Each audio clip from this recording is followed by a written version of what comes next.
This is Paul. And Chris. And Chris. And you're listening to Diesel Performance Podcast. We are real close to the dirt. Chris and I have been working our way around the track, talking to the competitors in line for the sled pulls, and we came across the Truck Source diesel truck with Chris. Do your last name for me again. Buhider. Buhider. That's exactly what I said, man. I've always said Buhider, so I've hacked your name. I'm sorry, Chris. That's okay. Chris, you've had a great weekend here from what I've seen. Is that correct? Yeah, we've been doing pretty good. New setup, and had pretty good luck with it considering it's brand new. Okay. I mean, you were fast on the track, and then what'd you pull on the dyno? I think we were 22:38. I think it was, and like 28 something torque. And that is not a little number. And what was the best track number? 857. Wow, and 165 was our best track. That's awesome. I mean, that's flying, man. You said pretty new setup. What's new on the setup for this? It's a different motor. The fuel system's pretty much all the same. Trans is the same. All new turbo's completely different. We're different displacement. Pistons. I mean, everything about the motor's different. So it's actually going to the bigger displacement and the bigger turbos. Our power band kind of stayed the same, so that was kind of nice. We didn't change the chassis on the truck a whole lot, so that was driving it stayed kind of the same. So, but no, out the gate we hit it pretty good. Traction wasn't a huge problem. So we're pretty fortunate. Absolutely, man. Well, the truck looks great. What did you have to change from the dyno yesterday to be able to come out and play in the dirt today?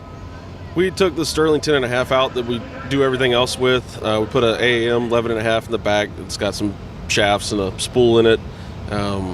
We put some BFG all-terrains on it and some bump stops, and cross our fingers. Now, a lot of guys out here obviously are drag racers that just have to sled pull as a part of the competition. How much experience do you have with this? You're looking at it. This is the first. Okay. So, okay. If I even get it to move, I'll consider it a success. There you go. Okay, so not too high of hopes today, but I mean, the truck's been performing great. You guys obviously have a lot of seat time just in general with high horsepower trucks. What's your plan? Are you going to walk it off the line, or are you going to just give it the whole shot?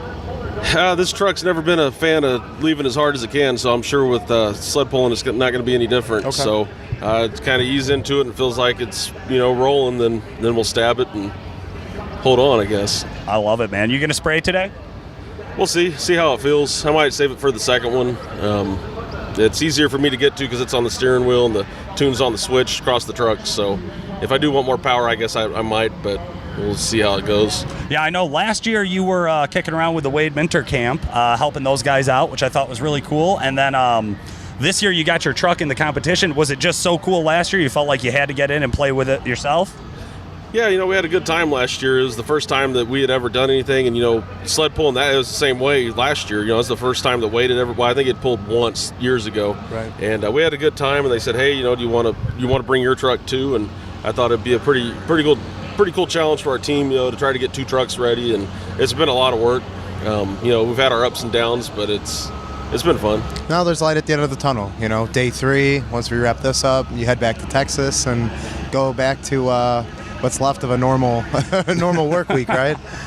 Yeah, the next weekend I don't want to hear anything about trucks. I don't want to see a truck. I don't want to think about a truck. I'd like to sleep for more than 1 hour. Yep. So that's what we're looking forward to. Yeah, absolutely. Well, that's awesome. Well, we wish you the best of luck, and thank you so much for talking with our listeners. This has been Paul Wilson. And Chris Emke. And Chris. Thanks for listening.